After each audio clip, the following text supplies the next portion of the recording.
Hi friends, இன்றைக்கி மே 4ஆம் தேதி சனிக்கிழமை சிறகடி காசை சீரியலில் என்ன நடக்க போகுதுன்னு இப்போ பார்த்துடலாம். இன்றைக்கி எபிசோடை பார்த்துட்டு உண்மையிலே ரொம்ப ரொம்ப கஷ்டமாக இருந்தது. தப்பு பண்ணுற சத்யா, ரோகிணி இவங்கெல்லாம் ஜாலியாக இருக்கும்போது முத்துக்கும் மீனாக்கும் ஏன் தான் இவ்வளோ பிரச்சனைன்னு தெரியல. அதுவும் இன்றைக்கி முத்து தப்பே பண்ணாமல் அதுக்குண்டான அவர் கொடுத்துருக்கிற விலை பார்த்திங்கன்னா ரொம்ப ரொம்ப பெருசு. இப்போ எபிசோடுக்குள்ளார போகலாமா? இப்போ பார்த்தீங்கன்னா சத்யா அவரோட மொபைலுக்கு அந்த வீடியோவை மீனாட்ட காட்டுறாங்க. அப்போது மீனா அதை பார்த்துட்டு ரொம்ப வருத்தப்படுறாங்க. இது மாப்பிள்ளையா, நிஜமா மாப்பிள்ளையா அப்படின்ற மாதிரி சந்திரா கேட்குறாங்க. ஆமாம்மா மாமா தான் அப்படின்ற மாதிரி சீதாவுமே சொல்கிறாங்க. அப்போ பார்த்தீங்கன்னா இந்த சத்யா கீழே வர கமெண்ட் எல்லாம் வர படித்து காட்டுறாரு. அவருக்கு அவ்வளோ ஒரு குஷியாக இருக்குது. அப்படியே சிரிச்சுக்கிட்டே படித்து காட்டுறாரு. கமெண்ட் எல்லாம் பாருங்களேன். முதல்ல இவர்கிட்ட லைசன்ஸை பிடுங்கணும், காரை பிடுங்கணும், அரெஸ்ட் பண்ணணும், ஜெயிலில் போடணும்னு எப்படியெல்லாம் கமெண்ட் வருது பாருங்க. அக்கா, இவருக்காக தான் நீ சப்போர்ட் பண்ணிட்டு சிட்டி கூட என்னை பழக வேணான்னு சொல்லிட்டு இருக்கியா? இனிமேல் இந்த மாதிரிலாம் சொல்லிட்டு இருக்காத, பாரு உன் புருஷனோட லட்சணத்தைன்னு சொல்லிட்டு ரொம்ப கேவலமாக பேசுகிறாரு சத்யா. இவங்க அம்மா வேற பகலையே மாப்பிள்ளை குடிப்பாரா அப்படின்ற மாதிரிலாம் கேட்குறாங்க. நிஜமாவே முத்து எந்த தப்புமே பண்ணலைங்க. பாவம் மீனா அழுதுகிட்டே அங்கேருந்து கிளம்பிடுறாங்க. அப்புறம் பார்த்தீங்கன்னா அந்த வீடியோ ஃபுல்லாக வைரல் ஆகிடுது. இந்த ஸ்ருதியோட அப்பா வாசுதேவன் வேற அந்த வீடியோவை பார்த்துடுறாரு. இதில் என்னன்னு பார்த்தீங்கன்னா இந்த ரோகிணியும் மனோஜும் ஒரே குஷியாக வீட்டுக்கு வராங்க. உடனே விஜயா கேட்குறாங்க, வர லேட் ஆகும்னு சொல்லிட்டு போனீங்க, அதுக்குள்ளார வந்துட்டீங்க அப்படின்ற மாதிரி கேட்குறாங்க. உடனே அதுக்கு இல்லை நான் இப்போ ஒரு முக்கியமான விஷயத்தை உங்ககிட்டலாம் சொல்கிறதுக்காக தான் நாங்கள் மெயினாக வந்தோம், அதை அவனோட ஸ்டைலையே சொல்லுவோம் சரியா அப்படின்ட்டு ரோகிணிகிட்ட கேட்குறாங்க. ஓகே அப்படின்றாங்க ரோகிணி. அவங்களுக்கு இப்போ அப்படியே பறக்கிற மாதிரி இருக்குது. ரக்கையை கட்டிட்டு அவ்வளோ சந்தோஷமாக இருக்காங்க ரோகிணி. உள்ளே ரவி ஸ்ருதியெல்லாம் இருக்காங்க. அவங்க எல்லாரையும் வர வச்சு முத்து இவர் பார்க்கில் தூங்கிட்டு இருந்ததை டிவியில் போட்டு காட்டினார் இல்லையா, அதே மாதிரி இப்போ இந்த வீடியோவை மனோஜ் டிவியில் போட்டு காட்டுறாங்க. அதை பார்த்துட்டு அண்ணாமலை அப்படியே ஷாக் ஆகிடுறாரு. விஜயா உடனே அர்ச்சனையை ஆரம்பிச்சிடுறாங்க. போச்சு போச்சு, மானம் போச்சு, மரியாதை போச்சு, இப்போ நான் என்ன பண்ணுறது? எல்லாரும் ஃபோன் பண்ணி கேட்பாங்களே, இந்த மாதிரி பகலையே குடிச்சிட்டு இந்த வேலை பண்ணிட்டு இருக்கானே, இவன் வண்டி ஓட்ட முடியாமல் காரில் தடுமாறுறதெல்லாம் வேறு இதில் காட்டுறாங்களே, என்னமோ அவனுக்கு அவன் தப்பு பண்ண மாட்டான் அப்படின்னு சொல்லிட்டு நீங்கள் எவ்வளோ சப்போர்ட் பண்ணுவீங்க. இப்போ பாருங்கள், இதுக்கு நீங்கள் என்ன சொல்ல போகிறீங்க? போச்சு, இப்போ மட்டும் யாரும் எதுவும் தப்பாக பேச மாட்டாங்களா அப்படி இப்படின்னு சொல்கிறாங்க. கூட இந்த ரோகிணியும் மனோஜ் வேற ஏற்றி விடுறாங்க. நாங்கள் ஏதாவது ஒரு சின்ன தப்பு பண்ணாலும் அதை அவர் எவ்வளோ கிண்டல் பண்ணுவார், மனோஜை எப்படியெல்லாம் இன்சல்ட் பண்ணியிருக்காரு, இப்போ இதுக்கு என்ன சொல்ல போகிறாரு அப்படின்ற மாதிரி ரோகிணிக்கு அவ்வளோ குஷியாக இருக்குது. அப்பயும் இப்போ பார்த்தீங்கன்னா ஸ்ருதி சப்போர்ட் தான் பண்ணுறாங்க. இல்லை இதை ஏன் இப்போ இந்த மாதிரி வைரல் பண்ணிட்டு இருக்காங்கன்னு எனக்கு தெரியல. அந்த பாரில் இன்னும் நிறைய பேர் தானே இருக்காங்க, ஆனால் முத்துவை மட்டும் ஃபோக்கஸ் பண்ணி எப்படி இந்த வீடியோ எடுத்தாங்க அப்படின்ற மாதிரி ஸ்ருதிக்கு மட்டும்தான் டவுட் வருது. ரவியுமே சொல்கிறாங்க, பகலெல்லாம் கண்டிப்பாக முத்து குடிக்க மாட்டான் அப்படின்ற மாதிரி ரவி சொல்கிறாங்க. உடனே அதுக்கு மனோஜும் ரோகிணியும் எகிரிட்டு போகிறாங்க.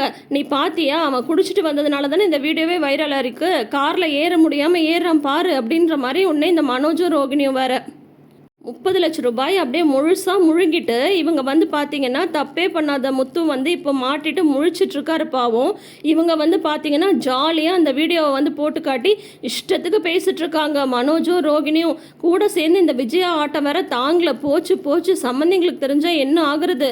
ஏற்கனவே ஸ்ருதியோட அப்பா கோபமாக இருக்காங்க. இப்போ இந்த வீடியோ வேற பார்த்தா நம்ம குடும்பம் பற்றி என்ன நினைப்பாங்க அப்படின்னு சொல்லிட்டு இருக்கும் போதே கரெக்டாக ஸ்ருதியோட அப்பா ஸ்ருதிக்கு கால் பண்ணுறாங்க. எங்கள் அப்பா தான் கால் பண்ணுறாங்கன்னதும் ஐயோ போச்சு, சம்மந்தி வீடியோவை பார்த்துட்டாரு, இப்போ அவங்க மூஞ்சில் எப்படி முழிக்கிறது அப்படி இப்படின்னு விஜயாவோட ஆர்ப்பாட்டம் வேற.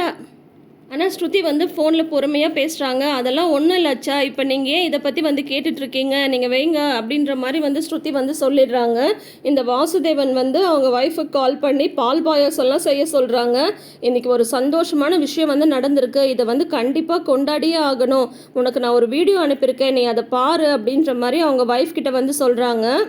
அது மட்டும் இல்லாமல் இந்த வாசுதேவன் என்ன பண்ணிடுறாருன்னு பார்த்தீங்கன்னா, இதை இப்படியே விடக்கூடாது, இதை இன்னும் பெருசாக்கணும், இனிமேல் அவன் வண்டியே ஓட்டக்கூடாது அப்படின்னு சொல்லிட்டு சிட்டி கமிஷனர் அவருக்கு ஃப்ரெண்டாக இருக்கார். உடனே அவருக்கு கால் பண்ணிடுறாரு. கால் பண்ணிவிட்டு நார்மலாக பேசுகிற மாதிரி பேசிட்டு சிட்டியில் வண்டியில் போகவே பயமாக இருக்குது, இந்த மாதிரி குடிச்சிட்டு வண்டி ஓட்டுறவங்களெல்லாம் எப்படி நீங்கள் அலோவ் பண்ணுறீங்க, அதுவும் உங்கள் கண்ட்ரோலில் இருக்கிற சிட்டியில் இந்த மாதிரிலாம் நடக்கலாமா அப்படின்ற மாதிரியெல்லாம் சொல்கிறாங்க. ஏன் என்னாச்சு அப்படின்ற மாதிரி கமிஷனர் கேட்கும்போது, நான் உங்களுக்கு ஒரு வீடியோ அனுப்புகிறேன் பாரு பாருங்கள், இந்த மாதிரி டிரைவர்ஸ் எல்லாம் வந்து வண்டி ஓட்ட விடாதீங்க, அதுக்கு நீங்கள் கரெக்டான ஆக்ஷன் எடுக்கணும் அப்படின்ற மாதிரி சொல்லிடுறாரு.